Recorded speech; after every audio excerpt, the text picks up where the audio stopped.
Today, we're diving into a huge idea, something that affects all of us every single day: how the way you see the world literally creates the world you see. We're going to explore this deep connection between who you are and what you know to be true. And this quote from the educator David Dukakis just hits the nail on the head, doesn't it? We live inside our own viewpoints, and after a while, our own personal assumptions can start to feel like universal facts.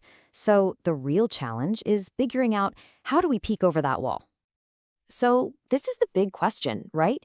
How does your unique story, your background, your life, actually mold what you believe is real and true? So let's dive in and start by looking at things from our own personal point of view. Okay, we're going to start at the most personal level imaginable: your unique individual lens on the world. And look, this isn't about being biased in some bad way. It's just about understanding the starting point, the ground zero from which every single one of us views reality. So there's actually a term for this. It's called positionality. Honestly, the best way to think about it is like your unique address in the world. It's the sum of everything, all your experiences, all your identities, that makes you you. It's the patch of ground you're standing on when you look out at everything else. And okay, that starting point, your positionality, it has this huge impact on something called your epistemology. Now, that's kind of a fancy academic word, but it's for a really simple idea. It's how you know what you know. It's your personal theory of truth. So in other words, where you stand determines how you know.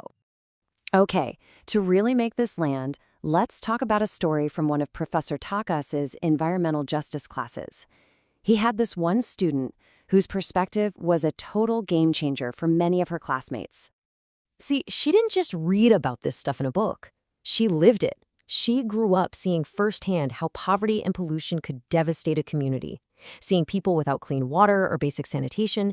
For her, justice wasn't some abstract concept. It was something real, something forged in her own lived experience.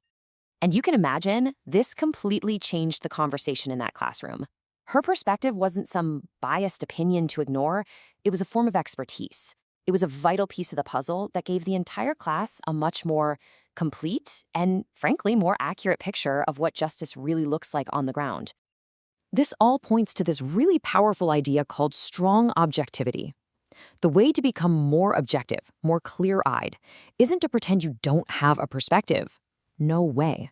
It's to get really, really aware of your own perspective by listening, truly listening to others.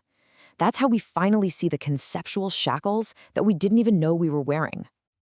All right, so that's the individual lens, right? But what happens when we zoom out and look at the collective lens of an entire field of study?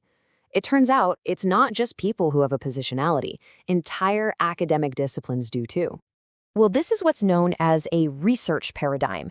You can think of it as a shared set of rules of the game for an entire field. It dictates what questions are worth asking, what methods you're allowed to use, and even how you're supposed to interpret the results. It's like a collective positionality for a whole group of experts. Okay, so how does this actually play out? Let's take a simple question, like this one. If you ask this question to people from different research paradigms, you're going to get wildly different and sometimes totally incompatible answers, all based on the lens they're using to see the world.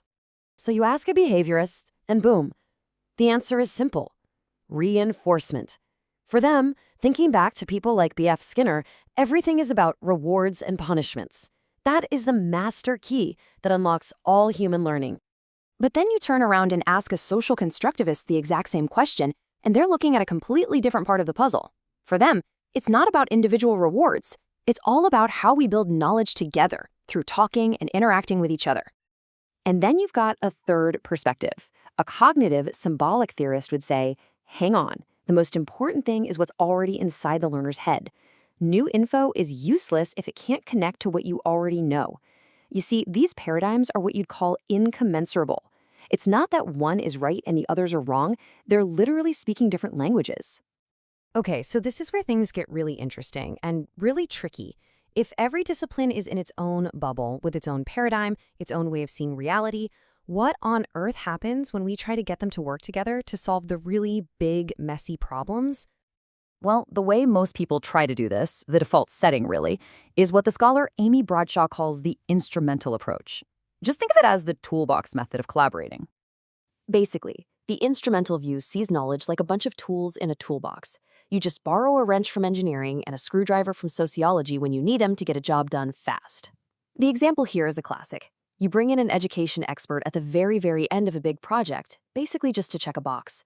Sure, it's efficient, but any chance for real, deep collaboration is completely lost.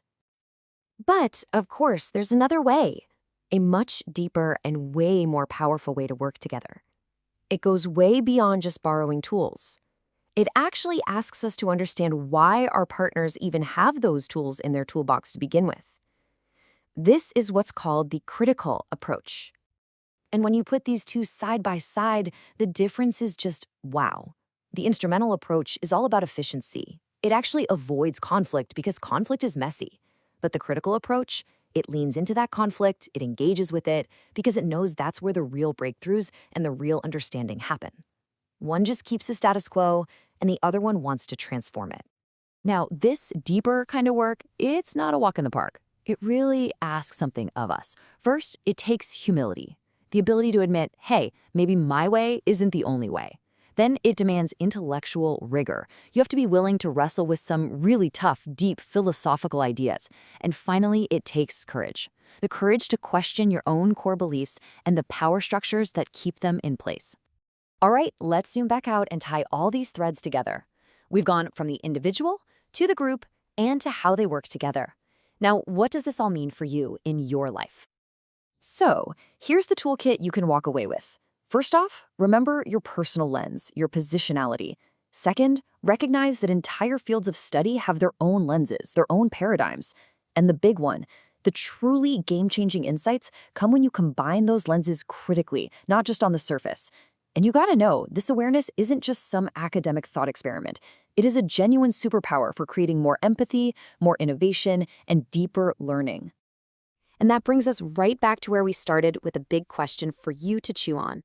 By getting curious about our own perspectives and by actively, intentionally seeking out others, we don't become less objective.